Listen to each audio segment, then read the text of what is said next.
السلام عليكم ورحمة الله وبركاته. مع سلسلة الحتة اللي بتيجي معانا فكرة النهاردة مهمة جدا، بعض الطلبة بيتلخبطوا فيها. فكرة لها علاقة بكيرشوف ونسب التيارات، عايزين نشوف الحل السريع ليها. كيرشوف ونسب التيارات.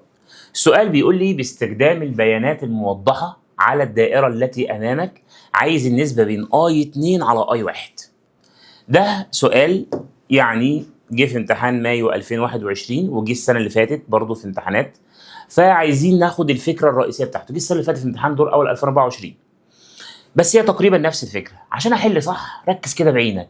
لو جينا طبقنا كيرشوف الاول هنا، مين اللي داخل؟ I1. مين اللي خارج من النقطه؟ I2 وI3. يبقى اللي خارج الاتنين دول، يبقى I1 بتساوي I2 زائد I3. طيب ايه الحل السريع بقى اللي احنا بنقوله؟ هتبص كده على مسار فيه بطاريتين قد بعض. المسار اللي فوق دي 2 في بي ودي في بي، لا مالكش دعوه بده، هتخش على اللي تحت. ده في بي وده في بي، هتشتغل عليه بكيرشوف. هتعمل سهم للمسار، سهم للبطاريه. السهم لازم يروح من السالب للموجب، وسهم للمسار.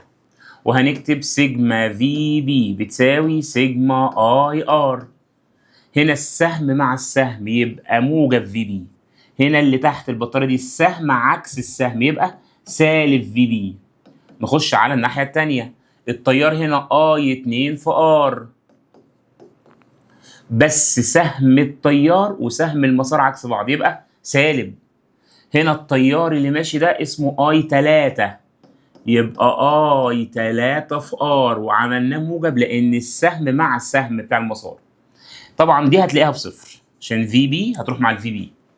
يبقى في الحالة دي هتودي ده الناحية التانية بعكس الإشارة، يبقى I2 في R بتساوي I3 في R. الR هتروح مع الR، يبقى كده I2 بتساوي I3.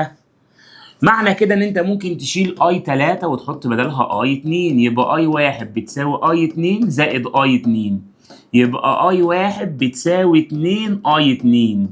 يبقى لو قسمت I1 على I2، لو جبت ده كده في المقام يبقى هيساوي 2. طب هو عايز I1 على I2؟ لا، ده عايز العكس، يبقى نشقلب.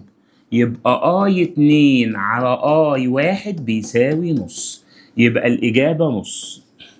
طيب ممكن حد يقول لي يا مستر، طب ما احنا كنا ممكن بمجرد النظر نقول ان I2 بيساوي I3، لان هنا R وهنا R وهنا في بي وهنا في بي، صح. بس ده الحل الصح، لان في امتحان 2024 السنه اللي فاتت ده دور اول ثانويه عامه ما كانش جايب دي ار ودي ار، كان جايب واحده 4 ار واحده 5 ار، فهيطلع I2 مش قد I3، هيبقى في نسبه بينهم، كان 4 I2 بتساوي 5 I3، فلازم اشتغلها كده صح. والسلام عليكم ورحمه الله.